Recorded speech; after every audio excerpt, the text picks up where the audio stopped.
गए भैया पूनमिया, सीडीआर में पकड़े गए भैया पूनमिया।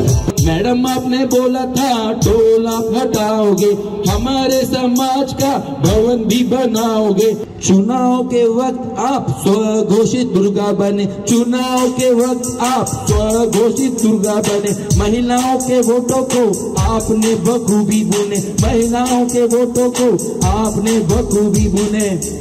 इतना हम समझ गए वो झूठा वादा था, कोरोना के वक्त आपने केक भी काटा था। जहां पर जरूरत पड़ी नेताजी वहां है, अब सब पूछते मैडम आप कहाँ है।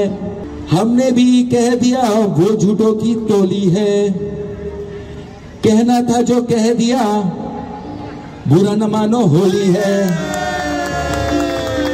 मेरे साथ धोखा हुआ कोई फर्क नहीं गिरता है, लेकिन शहर के साथ भी धोखा हुआ। इस शहर को एक गलत डिसीजन ने कई साल पीछे धकेल दिया है। पानी लाया, मेट्रो लाया, लिंक रोड भी पास हुआ, इनके कार्यकाल में शहर का विकास हुआ। शहर में कामों से सभी का दिल जीता है, छोटी कद काटी की हैं जैसे क्रिकेट में सचिन, सभी काम पूरे करती चाहे वो कितने भी हो कठिन। शहर ने की जिम्मेदारी जिसके हवाले रॉयल कॉम्प्लेक्स में आ चुकी हमारी महापौर ज्योत्सना हसनाले। के दोस्त हैं भाइयों के भाई, हम जैसे जाने कितने खड़े हैं इनके सहारे। हमें गर्व है शहर के उपमहापौर है भाई हमारे। हम डाले गेंदुआ मैडम पकड़े तेंदुआ। जब आप मुझे कोई मैसेज करते हो तो कोई और उसे पढ़ सकता है, उसका कुछ नियम है, कुछ कानून है, उसे सीडीआर निकालना कहते हैं। और जब एक मजबूत आदमी इलेक्शन लड़ रहा हो और वो किसी को बोले रणवीर वाजपेयी पूनम सागर में एक कार्यक्रम लेना है और वो मैसेज कोई और तीसरा भी पढ़ रहा हो सीडीआर निकलवा के और वो कार्यक्रम हमसे पहले लेवे, तो उसका फर्क इलेक्शन में पड़ता है, उसका फर्क चुनाव में पड़ता है।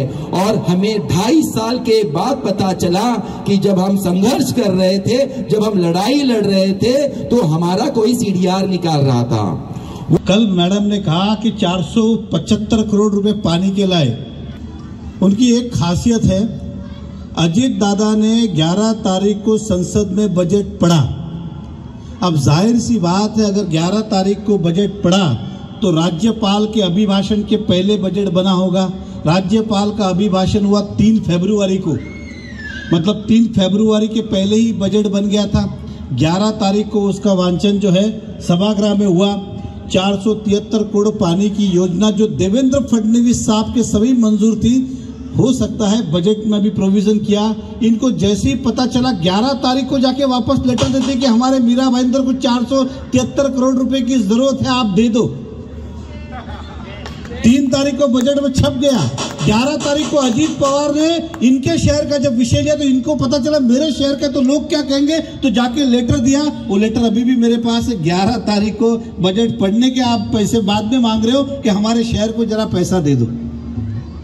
मतलब क्या बताना चाहते समझ नहीं। खुद कुछ नहीं करने का जो हो रहा है कुदरती, तो पता उसी तरह से आपको पता होगा। मुझे आज भी वो लेटर संभाल के रखा है। समय आने पे मीरा भाईंदर में कमिश्नरेट 1 दिसंबर से शुरू हो रहा है, ये घोषणा हो चुकी थी। ये उसके एक दिन पहले जाके दे रही 30 तारीख को कि हमारे यहाँ पे कमिश्नर करो, जैसे उन्होंने बोला, और शाम को मंत्री महोदय ने कहा ठीक है सुबह चालू कर देंगे। ये जब पता चलता है कि काम हो गया है, कोई कर रहा है, कल रणवीर जी अगर यहाँ पे तुम रोड बना लोगे सब मंजूर हो जाएगा, टेंडर निकल जाएगा, मालूम पड़ेगा मेयर मैडम उद्घाटन कर रहे हैं तो वो एक दिन पहले लेटर देगी कि हमारे यहाँ का रोड बना दो। तो इस तरह का उनका रवैया है और ऐसे लोगों से सावधान रहिए। हम उतने भी बेवकूफ़ नहीं हैं कि हमको बेवकूफ़ बनाया जा सके।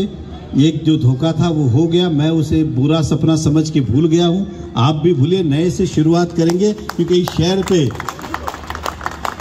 शहर का कर्ज अभी भी हम पे बाकी है, चुकाना बाकी है। हम शहर की सेवा करके धीरे धीरे उस कर्ज को उतारने का प्रयास कर रहे हैं। इस शहर के अंदर हम अभिमान के साथ कहते हैं, गर्व के साथ कहते हैं, घमंड के साथ नहीं।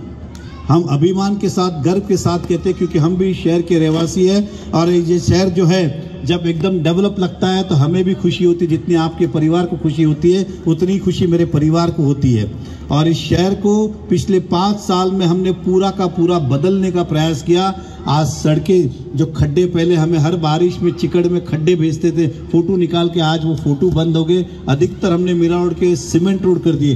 पूनम सागर भी जल्दी, आपको विश्वास दिलाता हूँ, अब मैं ये झूठा आश्वासन नहीं कि कल चालू करूँगा, लेकिन हमारा एजेंडा में है कि पूनम सागर के अंदर के सारे रोड ये भविष्य में सीमेंट के हो और उस दिशा में भी हम काम करेंगे।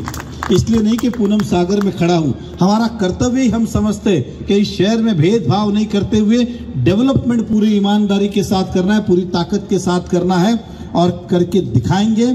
इतना आपको कहूंगा, हम पे विश्वास रखा है तो विश्वास मत खोना। इन रॉयल युवा टीम ने भी हम पे भरोसा रखा है। तो युवा जो है बहुत ही चतुर होते हैं, समझदार होते हैं और विशेष तौर पे वाजपेयी ने कहा कि उत्तर भारतीयों क्या राजनीति सिखाए, राजनीति शुरू ही उत्तर भारत से होती है। तो आपको कोई गुमराह नहीं कर सकता है। तो आपने देखा इस शहर को, सभी रॉयल के हमारे युवाओं ने देखा है कि शहर किस तरह से बदला है। बस इतना ही कहूँगा कि आप खुश रहे, स्वस्थ रहे, तंदुरुस्त रहे, मस्त रहे। होली के कलर में एक दूसरे को रंग डालिए।